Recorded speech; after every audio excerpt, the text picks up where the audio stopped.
BFM Business présente Edwige Chevrillon, la grande interview.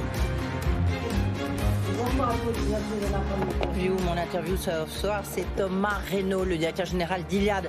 Bonjour Thomas Reynaud. Bonsoir Edwige. Bonsoir, bonjour. Il fait encore beau, autant en profiter, c'est la rentrée. Iliad, c'est Free bien sûr. Vous avez publié vos résultats semestriels. Vous avez affiché et confirmé vos ambitions d'10 milliards de chiffre d'affaires pour 2024. Vous avez aussi parlé de votre accord avec DAZN dans le football, avec beaucoup pour la Ligue 1, beaucoup qui se demandent si le football français a de l'avenir suite à cet accord. Vous nous direz si vous y croyez. Et puis surtout, Iliad qui rentre dans le top 5 européen. Donc ça veut dire que belle réussite. D'abord une question, parce qu'on est tous absolument fascinés par cette histoire, cette arrestation de Paul Duroff, le patron de Telegram. On dit que c'est un proche de Xavier Niel. Donc quand il a été arrêté au Bourget, il aurait dit qu'on prévienne tout de suite Xavier Niel. Est-ce que c'est vrai, vous confirmez? Est-ce que vous-même vous le connaissez? Je ne le connais pas, je ne l'ai jamais rencontré. Je ne connais pas le fond du sujet sur Telegram. Ce que l'on voit et ce qui est en train de se jouer autour de cette question et de ces grandes plateformes numériques, de ces grandes messageries, c'est comment on trouve le juste équilibre entre trois principes qui sont essentiels. La liberté d'expression, le respect de la vie privée, de nos données privées, et parfois il peut y avoir une certaine forme d'opacité. Et enfin, la lutte contre la circulation des contenus illicites. C'est voilà ce qui se joue à travers cette... Est-ce que vous estimez, vous, on connaît les positions assez libertaires, on va dire, de Xavier Niel, le fondateur d'Iliad et de Free. Est-ce que vous estimez que Telegram a franchi justement les limites de ces trois points que vous décrivez? Parce que vous avez raison, c'est là où ça se joue. Et du reste, on voit bien que la justice lui reproche ces faits-là. Encore, je ne connais pas le fond du dossier. Ce que je crois comprendre, c'est qu'on reproche un manque de modération et de coopération avec les autorités judiciaires. Moi, ce que je constate, et je parle en tant que patron... complicité de délits et de crimes qui s'organisent sur la plateforme. Ça va loin. Écoutez, la réponse, elle est double. Elle est d'une part législative, et c'est le législateur qui doit définir les règles du jeu. Quelque part, c'est ce qui a été fait par exemple sur les questions de piratage avec la loi audiovisuelle en France de 2021. C'est ce qui a été fait en 2023 par la Commission européenne et cette fameuse directive DSA, Digital Service Agreement, pour essayer d'encadrer cette grande plateforme. Et je crois qu'il y a un débat concernant Telegram, c'est savoir est-ce que Telegram rentre dans la réglementation européenne compte tenu de sa taille. Vous, Thomas Reynaud, ça fait tellement longtemps que vous êtes dans le télécom. Qu'est-ce que vous en pensez de cette arrestation? Il faudrait connaître exactement le fond. Oui, mais est-ce que Telegram va trop loin? Est-ce que vous trouvez que effectivement, il faut faire comme font d'autres plateformes, qu'il y ait une espèce de collaboration quand même pour que des... Ce qui doit être fait, c'est respecter la loi. Concernant cette mise en examen, il faut rappeler qu'une mise en examen n'est pas une condamnation. Okay. Est-ce que donc vous pouvez nous dire, est-ce que c'est effectivement un proche de Xavier Niel, puisqu'il a demandé donc d'appeler tout de suite Xavier Niel. Est-ce que c'est un proche? Est-ce que c'est Xavier Niel qui a mis en contact avec Emmanuel Macron, entre géants de la tech? Ils se connaissent forcément, non? Ah, ils se connaissent, oui, j'imagine. Xavier Niel connaît un certain nombre de patrons de géants de la tech, américains, chinois, russes en l'occurrence, mais j'ai pas plus d'informations sur le sujet. Alors, revenons, on parlera foot après quand même. On va quand même parler des télécoms avec Iliad donc dans le top 5 européen, parce que maintenant, il y a la France, bien sûr, mais il y a l'Italie, il y a la Suède, la Pologne, essentielle, et la Pologne. Tiens, est-ce qu'il y aura le Portugal? Est-ce que le Portugal, ça peut faire partie de vos intérêts? Court terme. Mais le court terme, vous le mettez où, le court terme? Parce qu'on sait que Portugal Télécom, qui appartient donc au groupe Altice, est à vendre. Est-ce que ça vous intéresse ou pas? À court terme, non. On a regardé le dossier et on a décidé de le refermer. Aujourd'hui, on est présent dans 8 pays européens. Vous avez mentionné la France, la Pologne, l'Italie, la Suède, les pays baltes aussi. Et on a 60 millions d'abonnés, ce qui représente à peu près 13% de la population européenne qui utilise chaque jour nos réseaux. Et donc, ce matin, on a franchi une étape importante. On rentre dans le top 5 européen. On est en période olympique. Quand on rentre dans le top 5, on regarde le podium. D'accord.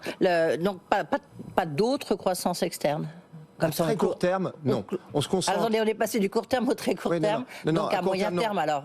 Oui, peut-être, c'est envisageable. Aujourd'hui, c'est quoi notre stratégie de croissance? C'est de continuer à gagner des parts de marché dans tous les pays où on est présent. C'est aller vers des nouveaux métiers, on en parlera peut-être. Le cloud, les data centers, on a des initiatives très importantes autour de l'intelligence artificielle. La connectivité des entreprises, et on sait que c'est un enjeu de compétitivité pour notre économie. Et enfin, une expansion géographique, si cela a du sens. D'accord, on a compris. Alors, le 60 millions d'abonnés, c'est quand même une étape importante qui est franchie. En France, vous êtes à combien? En France, on a 23 millions d'abonnés, Ouais. ce qui fait un Français sur 3 qui nous fait confiance, à la fois des abonnés sur le mobile, sur le fixe, et depuis 2 ans, on gagne des parts de marché parce qu'on reste fidèle à notre promesse d'innovation. On l'a vu, on a lancé une nouvelle Freebox en début d'année, et puis aussi promesse en termes de pouvoir d'achat, et on sait que le pouvoir d'achat, c'est un sujet important, c'est le sujet numéro 1 de préoccupation des Français aujourd'hui. Et vous n'avez pas augmenté vos prix, on disait, depuis 2 quinquennats, c'est ça? C'est ça. Et même, on est allé même plus loin parce qu'on s'est engagé pour le 3e quinquennat. On est le seul opérateur à ne pas augmenter nos prix et on a décidé, jusqu'en 2027, de ne pas toucher aux tarifs de nos 2 forfaits mobiles, 2 € et 19,99 €. C'est un engagement fort qui nous oblige à être performants dans notre organisation et que l'on tiendra vis-à-vis de nos 23 millions d'abonnés. Puisque vous abordez ce problème de quinquennat, juste une question. Est-ce que votre écosystème, est-ce que l'écosystème tech est inquiet de cette instabilité politique qu'on connaît en France? Alors moi, je suis optimiste, donc je n'ai pas envie de participer à une morosité ambiante, surtout qu'on voit que la France vient de donner le meilleur d'elle-même avec ces Jeux olympiques. Moi, j'ai 2 convictions, je ferai juste deux remarques. Ce que l'on constate, c'est que les grandes réussites de l'économie française sur les 10, 20, 30 dernières années, elles ont été le fruit d'un consensus politique. L'aménagement du territoire avec le TGV, l'industrie aéronautique, plus récemment la fibre optique. On voit quand il n'y a pas eu de consensus politique, la catastrophe que ça a pu être, par exemple, sur le nucléaire, sur l'industrie du nucléaire dans les années 2010. Et ma deuxième conviction, c'est que lorsque vous voulez investir massivement dans les infrastructures, et c'est le cas avec la fibre optique, c'est le premier chantier de France, un investissement colossal de 40 milliards d'euros, essentiellement porté par des fonds privés, on doit connaître les règles du jeu, d'un point de vue fiscal, d'un point de vue réglementaire, et on a besoin de stabilité. Thomas Reynaud, si on revient à votre politique, évidemment politique tarifaire, c'est ça qui a joué, notamment avec le succès de la Freebox que vous avez lancée en janvier. Vous avez 2 forfaits, donc vous vous engagez jusqu'en 2027 à ne pas augmenter les prix. Mais dans ces cas-là, comment est-ce que vous faites pour maintenir votre politique d'investissement? Alors, où est-ce que vous dégagez de l'argent? On continue à gagner des parts de marché, importantes. On est une société rentable. On a vu que la performance économique était largement au rendez-vous. Cette année, on va dégager une capacité d'investissement de plus de 2 milliards d'euros. Et faire mieux ne coûte pas nécessairement plus cher. On a pris des décisions extrêmement fortes, par exemple d'internaliser toutes les fonctions clés au sein de l'entreprise.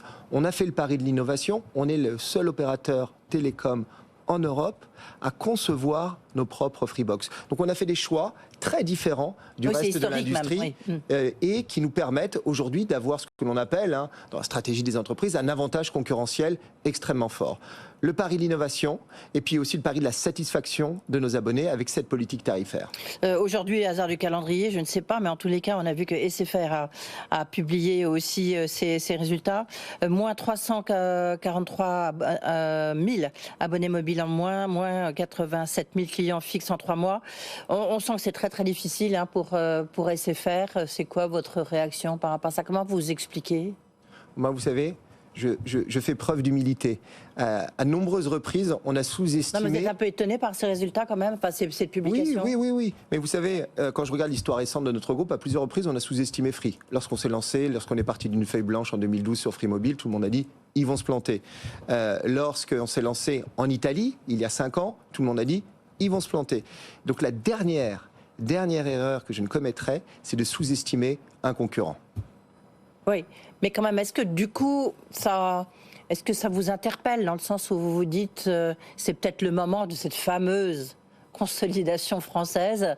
Je ne vais pas être hypocrite, Edwige. Bah non, je vais pas être attristé par ces résultats commerciaux. On est très heureux d'avoir d'excellents résultats et on vient prendre des abonnés à nos concurrents et notamment à SFR. Votre question, c'est est-ce que ça va déclencher une consolidation du marché français? Je n'y crois pas. À plusieurs reprises, on a essayé de consolider le marché français à 7 ou 8 reprises. Ça n'a jamais abouti et je ne pense plus que ce soit d'actualité. D'ailleurs, je ne pense pas que SFR soit à vendre, à ma connaissance. Enfin, c'est la question, si tout était à vendre, paraît-il, je ne sais plus maintenant. Donc pour vous, SFR n'est pas petit à petit en train de décliner et à un moment d'être prête à être cueillie? Non. Je ne pense pas. D'accord. Non, mais c'est intéressant de voir ce qui se passe. Alors, il y a 2 points très très importants aussi. Vous en avez parlé, c'est la révolution de l'IA, l'intelligence artificielle. Vous avez investi dans QTI, qui est un laboratoire de recherche, avec du CMA CGM. Vous avez aussi investi dans des data centers. Quand est-ce qu'on verra, nous, consommateurs, l'effet réel de l'intelligence artificielle? Je pense qu'on la voit déjà parce qu'on a vraiment une révolution qui est à l'œuvre. Oui, mais nous, consommateurs, si, moi je l'ai là-dessus, j'ai sur mon smartphone. Vous utilisez peut-être ChatGPT, vous ne le savez pas, mais probablement pour améliorer les réponses que l'on vous apporte lorsque vous appelez le service abonné de Free, on peut s'appuyer sur des outils d'intelligence artificielle. Moi, j'ai vraiment la conviction très forte qu'on est à l'aube, enfin, c'est une révolution qui a d'ores et déjà commencé, qui va être extrêmement importante. Ça soulève des enjeux de compétitivité de nos entreprises, mais aussi des enjeux qui vont bien au-delà, parce qu'à travers l'intelligence artificielle générative qui génère des contenus, qu'est-ce qui est en jeu? C'est notre imaginaire collectif, c'est notre façon de s'informer, de créer, d'innover. Et moi, j'ai la conviction que l'on a besoin d'une intelligence artificielle européenne. Ça nécessite des talents, de la puissance de calcul, ça nécessite aussi des financements et des initiatives privées. Et c'est exactement ce que l'on fait avec QTI, avec notre investissement de 2,5 milliards dans nos data centers ou encore sur le cloud. Mais ça va se transférer quand, voilà, dans nos smartphones ou dans nos... C'est déjà le cas. Non, mais c'est déjà le cas. Je sais bien. Mais je veux dire, d'une manière se généraliser. Samsung, par exemple, qui a été un des sponsors des Jeux Olympiques, on les a pas mal vus en termes de promotion. Ils font la promotion de leur AI Phone. Ça devient une réalité. Tiens, il y a la conférence de sortie de l'iPhone 16. Je crois que c'est le 9 septembre chez Apple. Vous avez. C'est le secret le mieux gardé. Ouais. Vous-même, vous savez rien, patron de milliards. Vous n'avez aucune information. Aucune information. C'est quand même assez incroyable. Sur les data centers, on a vu ce qu'avait fait SFR, donc c'est de vendre le 49% de ces data centers, de les financiariser. C'est quelque chose que vous pourriez faire parce qu'au total, vous en avez combien? Aujourd'hui, on a 15 data centers répartis à Paris, Marseille, qui est un hub numérique très important. C'est le point de croisement de l'Europe, de l'Asie et de l'Afrique, et à Varsovie. Et notre ambition, elle est à l'échelle de l'Europe. On souhaite investir 2,5 milliards d'euros, je l'ai dit, sur la prochaine décennie, parce qu'on fait face à une demande très forte, y compris en France, du fait de notre énergie décarbonée, de notre énergie nucléaire en France. Et on compte travailler avec un partenaire. On souhaite rester, bien évidemment, actionnaire de cette filiale et l'actionnaire de contrôle. Vous cherchez un partenaire? Oui, on souhaite travailler avec des partenaires. Un partenaire financier, un partenaire industriel sur ce type de projet. Oui, d'accord, ok. C'est une manière de bancariser. C'est surtout une manière d'accélérer, d'aller très vite et d'être au rendez-vous de cette révolution de l'intelligence artificielle. D'accord. Votre objectif en termes de data center, c'est donc à 15, c'est quoi Parce que là, vous aviez un plan jusqu'à 2024, un plan stratégique. On avait le plan Odyssée 2024 qui a porté ses fruits, et on annoncera dans les mois qui viennent notre nouvelle Odyssée à horizon 2030. 2030, d'accord, 2028. Mais il y aura quoi? Puisque vous êtes là avec nous, Thomas Reynaud, vous pouvez nous dire quelles seront peut-être les deux révolutions, les deux... Aujourd'hui, on est présent dans 8 pays européens. Demain, on souhaite être présent dans d'autres pays si des opérations se présentent. Donc, on souhaite surtout continuer à gagner des parts de marché dans nos 8 pays existants. Et enfin, aller vers des nouveaux métiers. On a pris un virage très important il y a 3 ans qui est la connectivité à destination des entreprises, le cloud, l'intelligence artificielle. Sur ces 3 métiers-là, nous souhaitons accélérer. On a d'ores et déjà, sur les métiers du cloud, la puissance de calcul en Europe la plus importante. On souhaite développer encore plus cette puissance de calcul. On a aujourd'hui plus de 150 entreprises qui sont clientes de nos solutions, des géants de la tech américains, chinois, des organismes publics ou parapublics, des grandes entreprises, des fleurons de l'industrie. Et pour nous, c'est un relais de croissance très important. Justement, qu'est-ce que vous proposez pour l'IA? Qu'est-ce que vous allez proposer? Vous proposez déjà aux entreprises et aux petites entreprises? Alors aujourd'hui, ce que l'on propose aux sociétés d'intelligence artificielle, je vais vous prendre deux exemples, Photoroom ou The Edge Company qui vient de lever 200 millions d'euros, on leur met à disposition notre puissance de calcul pour leur permettre de créer et d'entraîner leur modèle d'intelligence artificielle. C'est ce que l'on a mis aussi à disposition de QTI, le laboratoire de recherche indépendant. On a mis à disposition notre puissance de calcul pour qu'ils développent Moshi, qui est cette intelligence artificielle générative, vocale, qui est totalement unique. Oui, absolument, il faut essayer. Tiens, votre calculateur, c'est avec NVIDIA. Vous avez vu hier, bon, les résultats d'NVIDIA, mais surtout c'est une histoire absolument incroyable dans le capitalisme de la tech, mais pas que tech, dans le capitalisme mondial.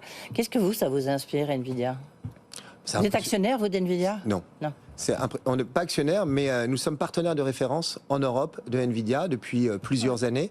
On est un des premiers clients de NVIDIA lorsqu'on a mis en place cette puissance de calcul, ce supercalculateur qui s'appelle Nabu en 2023. On a commandé, justement du fait de la très forte demande des startups européennes qui se positionnent sur ces questions d'IA, des puces supplémentaires, plusieurs clusters supplémentaires, et c'est ce qui explique les investissements importants qui ont été réalisés au premier semestre. Et quand on voit les résultats d'NVIDIA qui ont été annoncés hier, en effet c'est impressionnant, ils ont multiplié par 3 sur les 18 derniers mois leur chiffre d'affaires, et ils sont partis pour réaliser plus de 100 milliards d'euros de chiffre d'affaires. Il n'y a pas un château de cartes, non? Il n'y a pas un château de cartes à terme? Ah non, il y a une réalité économique. 2024, c'est 100 milliards de dollars de chiffre d'affaires. Vous pourriez tenter par les États-Unis, parce qu'on a vu que les entreprises, ça va être une de vos priorités de ce nouvel Odyssée 2030.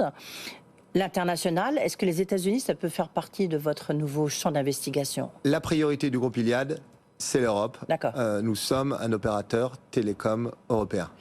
On peut parler foot quand même, oui. Le foot français qui est menacé de piratage après cet accord entre Canal, la Ligue 1 évidemment, Vincent Brune, et avec DAZN, la première plateforme de streaming sportif diffuseur de cette ligue. Et vous-même, vous êtes associé en fait à DAZN. D'abord, sur un terme de piratage, est-ce que vous avez observé effectivement, puisque c'est à vous qu'on demande ensuite de désactiver, est-ce que vous avez observé beaucoup de piratage? En l'occurrence, là, ce qui avait été demandé, c'était aux plateformes et aux messageries. Non, sur la question du piratage, j'ai envie de vous dire que la meilleure des solutions... Non, mais d'accord, mais est-ce que vous avez vu, est-ce que vous avez pu observer vous? Directement sur notre réseau, oui, on a eu des demandes pour bloquer des sites, mais des demandes qui sont totalement encadrées par la loi, soit sur réquisition judiciaire ou soit sur décision de l'Arcom. Il y a une décision, dans le cadre de la loi audiovisuelle, il y a des procédures accélérées pour désactiver... Est-ce que vous voyez du piratage? C'était ça ma question primaire. Oui, on en a vu, bien évidemment. Et comme les autres opérateurs, on agit sur demande. Oui, bien sûr, non, mais c'est pas vous spécialement. Mais c'est lié à cet accord avec un coût quand même très élevé. Mais moi, je souhaite le succès de DAZN, vous l'avez dit, qui est la première plateforme mondiale de streaming sportif. Très cher. Parce que derrière ce succès, ce qui est en jeu, c'est le financement du football français. Pas seulement les 18 clubs de Ligue 1, mais aussi le foot, le foot amateur. Et c'est très important. C'est tellement cher que... une des façons de lutter contre le piratage... Il y a un problème de Ligue 1, mais enfin ça on va pas parler foot. Je vais laisser ça au studio de derrière moi, à RMC, mais bon... Une des façons de lutter contre le piratage, et je pense que DAZN l'a compris, c'est ce partenariat que l'on a mis en place, où vous avez toutes les plus belles actions en quasi-direct, 100% des buts, 100% des résumés, qui sont disponibles sur notre application FreeFoot, qui est devenue ces dernières années l'application de référence sur le football. Vous savez que dans le cycle précédent, nous étions diffuseurs de la Ligue 1, nos Free. Désormais, on s'est associé avec DAZN. Et comme on est sympa, vous le savez, pour cette rentrée, cette application, elle est disponible non seulement pour les 23 millions d'abonnés Free, mais on a décidé, pour donner un maximum de visibilité sur la Ligue 1, de mettre à disposition gratuitement cette application pour les abonnés Orange, Bouygues et SFR. C'est Noël avant l'heure. Merci beaucoup Thomas Reynaud d'avoir été avec nous, directeur général d'Iliad, avec toutes ses ambitions, grandes ambitions pour l'Odyssée 2030.